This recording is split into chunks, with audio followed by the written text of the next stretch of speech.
Ano man ang kasalanan ko, na ginawa ko man ang lahat sa panahon ko para may konting katahimikan at mapayapa ang buhay ng Pilipino.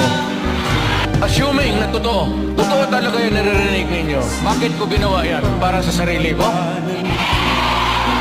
Para sa pamilya ko? Para sa inyo at ang inyong mga anak?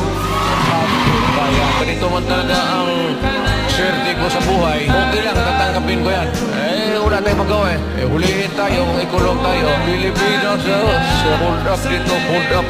Wala nang ginawa ayaw ng gulo. Nagpipilitan tayo to confront evil because nandyan sa harap natin. Sino ba naman gustong pumatay? Putang inang yan. Patong-patong ang kaso ko. Ang balita ko, may warrant daw ako. Matagal na akong hinahabol ng mga putang ina.